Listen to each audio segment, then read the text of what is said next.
Welcome back to Barely Prepared. Here I am with my panel of subject matter amateurs.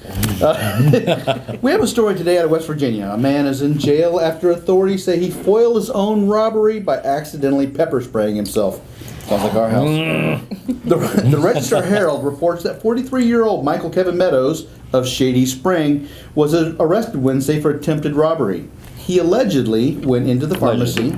Allegedly. It's true. It's probably true. Went into the pharmacy on Tuesday wearing full camouflage and a paintball mask, and then started pepper spraying the employees in an effort to take them down. He accidentally walked into the cloud of pepper spray in front of him, which caused him to stagger out of the business and escape in his car, where he was apprehended later on. So, what a story. Well, you know... A for effort? Well, we're going to talk about aptitude of criminals here. But Amy, is this an example of gun control putting our nation's robbers in jeopardy? This guy is about as smart as a pet rock. Hey, pet rocks made a lot of money. They did make money. But he didn't. But this guy didn't. I have to say that is the argument for people who are for gun control safety.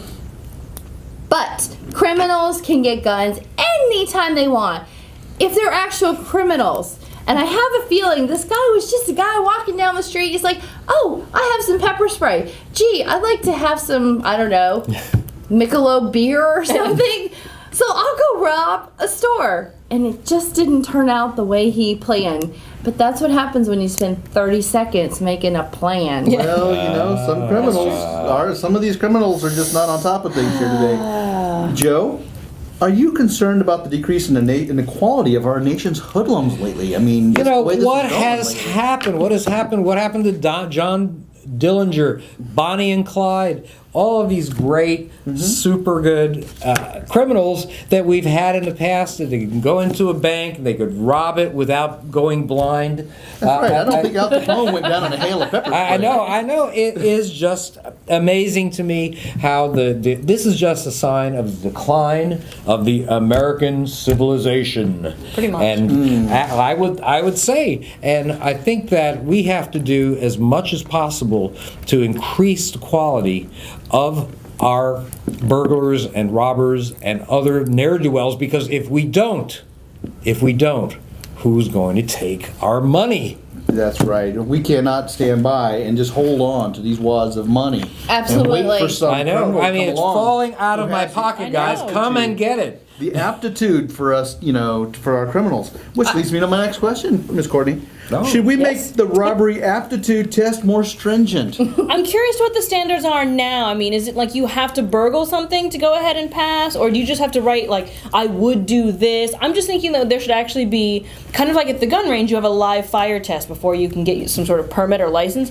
You should have a live robbery test to see if you can make the cut. Because all this, halfway thinking about this, it's just not going to cut it, guys. Just not going to cut a new it. business opportunity for a new school. Or maybe... Right, I was saying that the federal government should pay to have remedial RAT, robbery aptitude test, courses available to all of our nation's hoods. And it should have two parts. It should have the paper multiple choice, and it should have the actual hands-on, just like our driver's test. Sure. We have to take a written, and then we have to prove that we can actually drive. So we should take a written test and then prove that you can actually perform a robbery. That's an outstanding idea. I believe without spraying yourself in the face. If you're a government grant writer and looking for work, reach out to us and we can see if we can put a business together. And get this, it would cut down on the overcrowding of prisons. There you go. Next, we go on a mystical journey to Dr. Bones' lab. Barely Prepared is sponsored by Parrots.